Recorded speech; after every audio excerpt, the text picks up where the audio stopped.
Multiplying polynomials using lattice method. Ano nga ba ang lattice method at kailan at paano ito ginagamit? Welcome to another episode of HALINA'T MATH-TUTO sa Dasmariñas North National High School TV.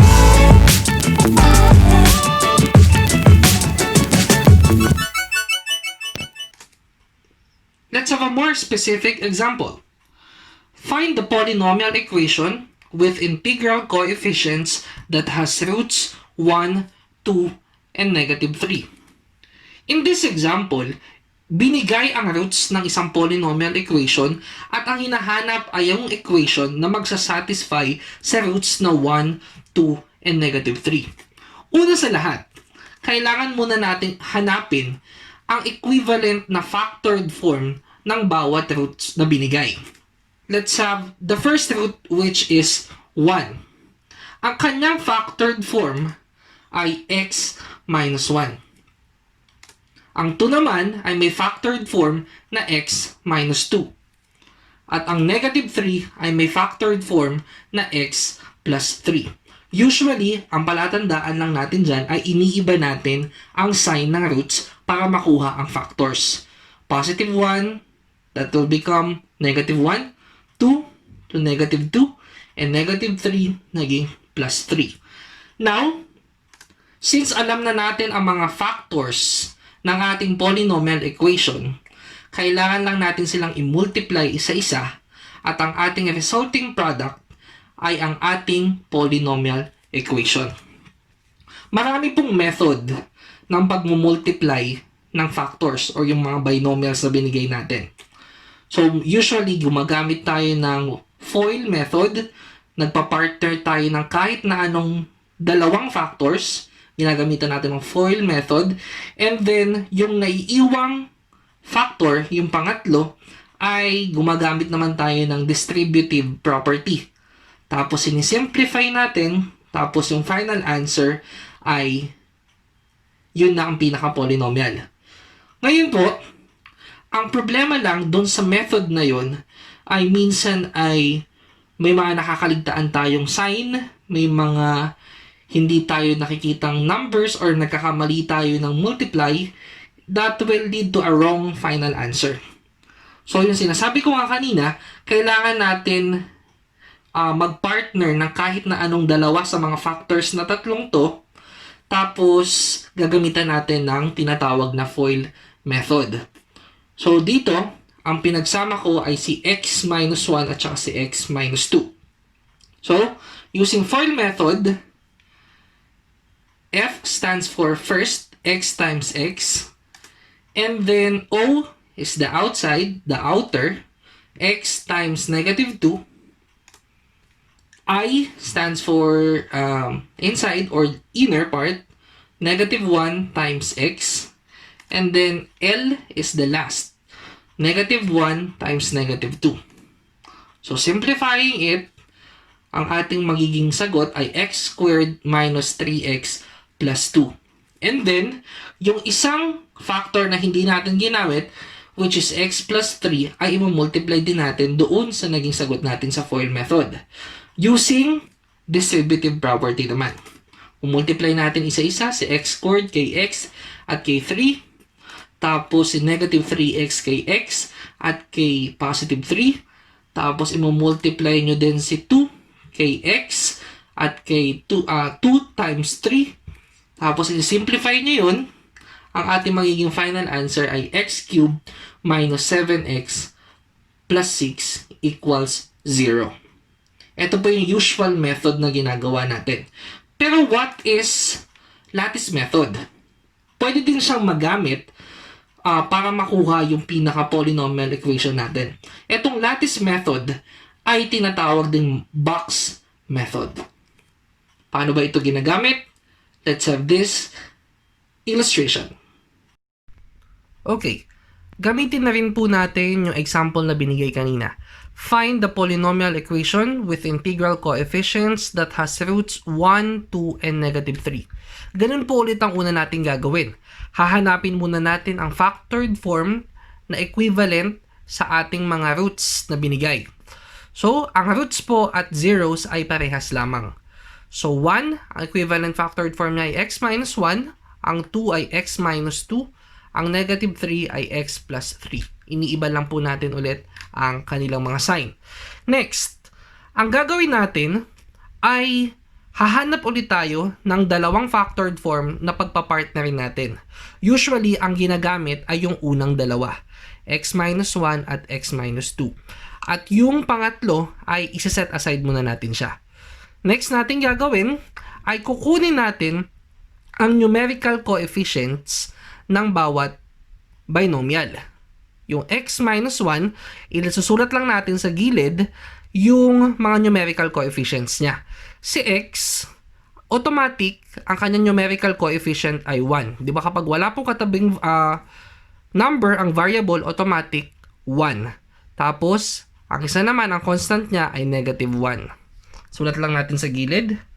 1 and negative 1. Sulat natin sa gilid. Next, yung pangalawa natin gagamitin, x minus 2. Ang kanyang mga numerical coefficients ay 1 and negative 2. Sulat lang natin dito sa taas. 1 and negative 2. Ang next natin gagawin ay gagawa lang tayo or magdodrawing tayo ng box. So, drawing lang tayo ng box. Drawing tayo ng box. Tapos yan. Gawin natin 4. Yan. Ang next natin gagawin ay imumultiply natin yung mga numbers dito sa mga numbers sa nasa taas. At yung mga sagot natin ay susulat natin dito sa mga loob ng box. Sa isahin natin, 1 times 1, 1. Sulat natin dito. Next, 1 times negative 2 is negative 2. Sulat natin. Next, negative 1 times 1, negative 1. Negative 1 times negative 2 ay positive 2. Next natin gagawin ay i-add natin yung mga numbers diagonal upward na tinatawag. Yung unang-unang number dito, wala tayong i-add sa kanya, automatic bring down or copy lang siya. 1. Next, eto po, etong dalawang to, ang i-add natin, diagonal upward. Negative 1 plus negative 2 is negative 3. Sulat natin. Tapos, yung pinaka nasa baba, since wala rin naman siyang kapantay dun, ay kakopyahin lang natin din siya. 2. Next, ang next natin gagawin, yung 1, negative 3, at 2, kopyahin lang natin siya dito. 1, negative 3, and 2. Ngayon, dito na natin gagamitin yung sinet aside natin kaninang huling factor, which is x plus 3. Kukunin ulit natin yung kanyang mga numerical coefficients. X, ang numerical coefficient niya ay 1, automatic. Tapos ang constant ay positive 3. Sulat lang ulit dito. Sulat sa gilid, 1 and positive 3. Next, gawa ulit tayo ng box.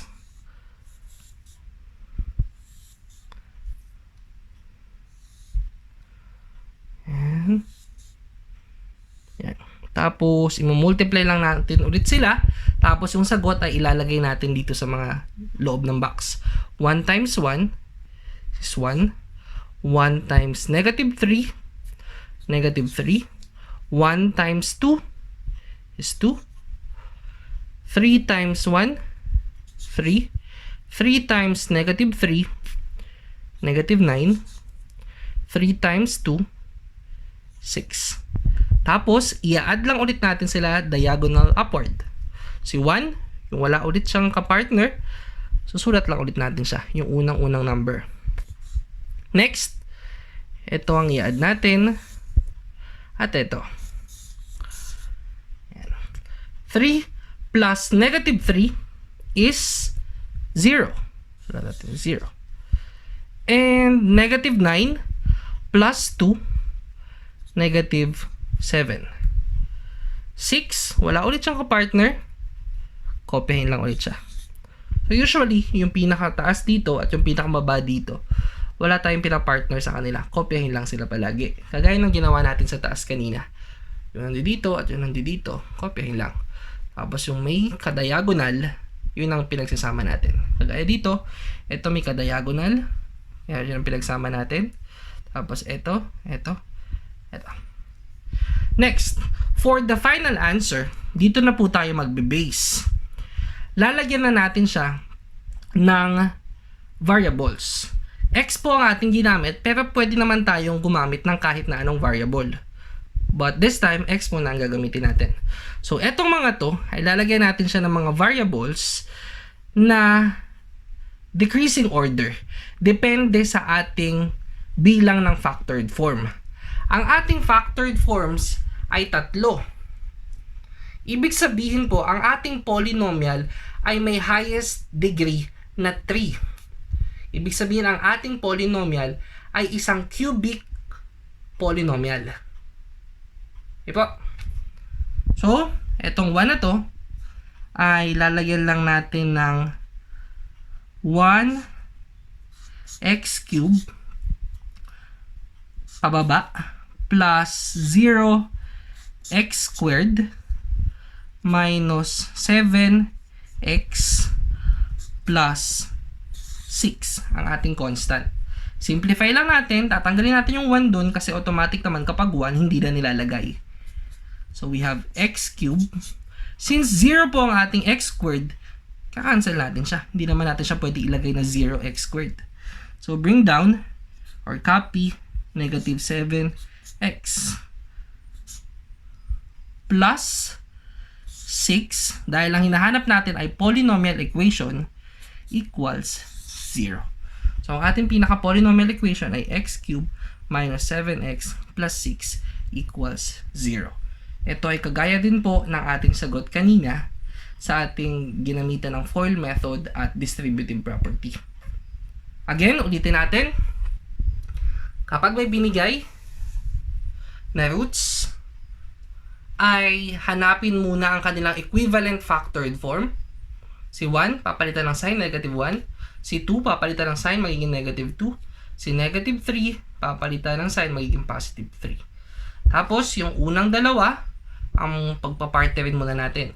Kukunin ng numerical coefficients. Ito, 1, sulat. Tapos, negative 1 ang ating constant, sulat. Numerical coefficient, 1. Constant, negative 2. Kung multiply natin isa-isa, 1 times 1, 1. 1 times negative 2, negative 2. Negative 1 times 1, negative 1. Negative 1 times negative 2, positive 2. I-add natin, diagonal upward. Usually, nasa unahan, wala siyang kadiagonal. Kaya copy. Negative 1, ang kadiagonal niya ay negative 2. Negative 1 plus negative 2 is negative 3.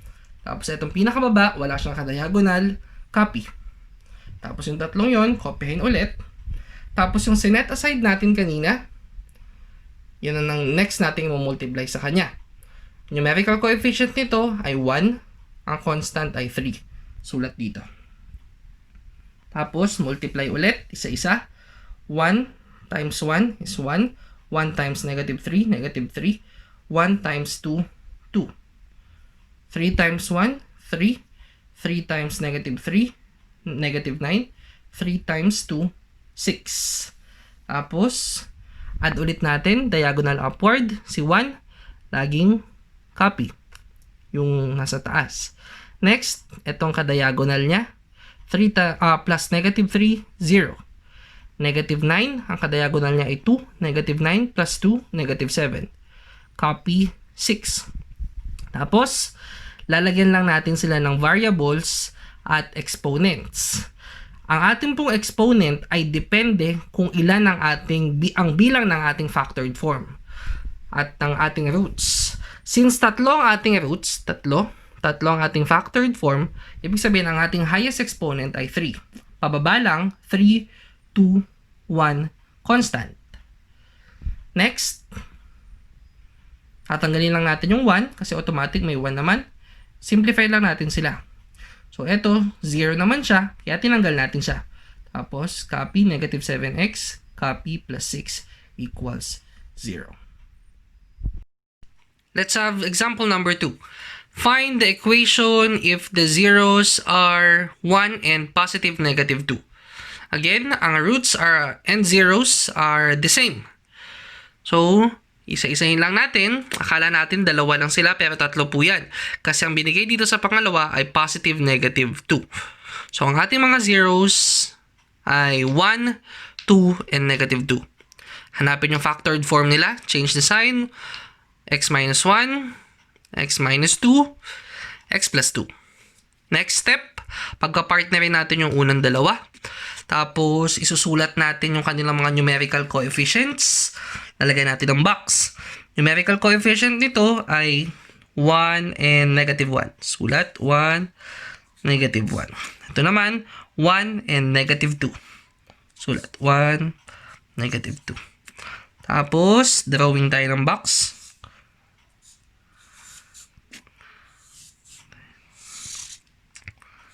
Apat. Tapos, multiply isa-isa. This is negative. 1 times 1 is 1. 1 times negative 2 is negative 2.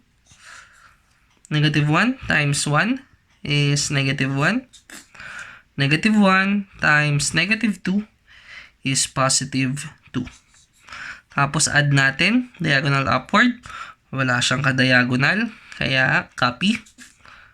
Ito may kadiagonal. Negative 1 plus negative 2 is negative 3. Tapos, ito wala rin kadiagonal. Sulat lang. 2. Tapos, kopyahin silang tatlo. We have 1, negative 3, and 2. Tapos, yung sinet aside natin na pangatlong factor, ang gamitin natin. Ang numerical coefficients niya ay 1, 2. Sulat dito. 1, 2. So, gawa ulit tayo ng table. Box pala. Yan. Yan. Multiply. 1 times 1 is 1. 1 times negative 3 is negative 3. 1 times 2 is 2. 2 times 1 is 2. 2 times negative 3, negative 6. 2 times 2, 4. Tapos add natin diagonal upward. Wala siyang ka-diagonal. Copy. Ito, may ka-diagonal siya. 2 plus negative 3, negative 1. Ito, kaya ka-diagonal. Negative 6 plus 2, negative 4. Ito walang ka-diagonal, kaya copy. Tapos, lalagyan na natin sila ng variables and exponents. X ulit ang ginamit natin. Tatlo po ang ating roots. Tatlo ang ating factors. Kaya, ang ating function or equation ay cubic. So, ang highest exponent natin ay 3. Pababa ulit. So, 1. Lagyan natin ng x cube. Sunod, negative 1, x squared, negative 4x, plus 4. Yung mga 1, tinatanggal na. Kasi di ba po, automatic naman, understood, na kapag x cube lang, may 1 nakatabi yun. So, simplify lang natin, ayusin lang natin siya. So, x cube minus x squared minus 4x plus 4 equals 0. That's it. Last example. Find the polynomial equation whose roots are negative 1, 2, and negative 1 half. Meron naman binigay na fraction. So, ganoon ulit. Ang zeros natin ay negative 1, 2, and negative 1 half. Tapos, kukunin natin yung factored form niya. Ibahin yung sign. X plus 1, x minus 2. Ito naman, bakit kaya naging ganito? Kapag fraction na, ang ating denominator, siya ang ating tinatabi kay x. Tapos yung numerator, yun ang nilalagay natin as constant. Lagi naman po, di ba? Change the sign, magiging plus. Again, yung denominator, lalagay natin dun. Tapos yung nando dun, ay lalagay natin dito sa constant. Next, pagpapartnerin natin yung unang dalawang factors. Tapos, lalagay natin ang kanilang mga numerical coefficients. So, ito ay 1. Tapos, ang ating constant ay positive 1. So, we have 1 and positive 1. And then, we have the second one, 1 and negative 2. Sulat. 1 and negative 2. So, gawa tayo ng box. Yan.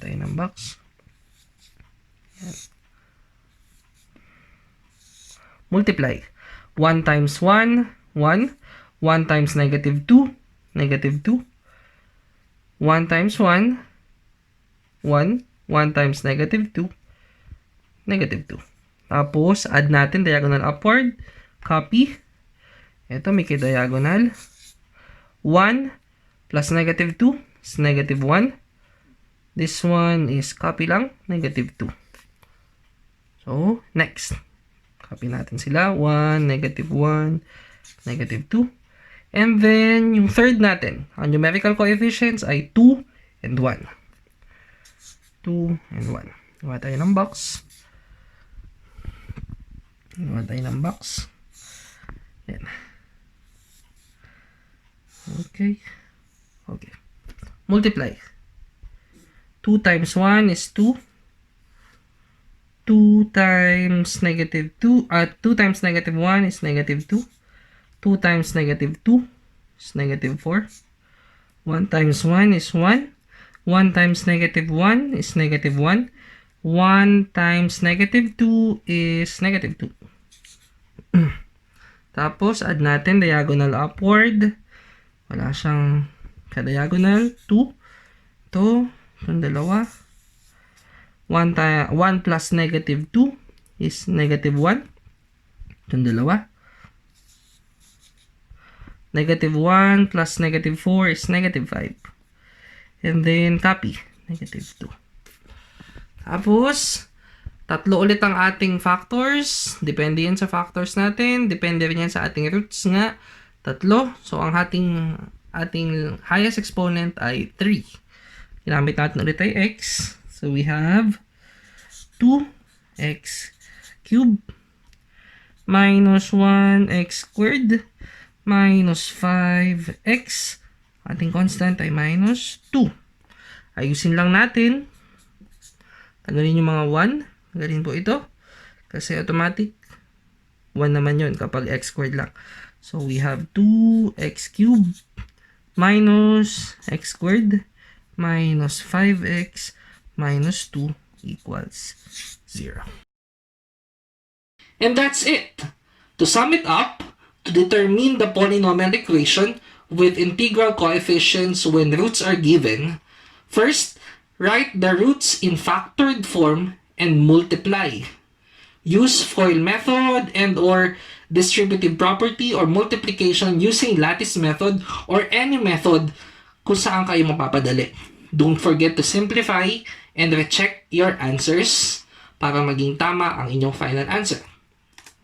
And that's it. Don't forget to like, share, and subscribe in our YouTube channel so you will be updated in our latest uploads in HALINA'T MATH-TUTO sa Dasmariñas North National High School TV.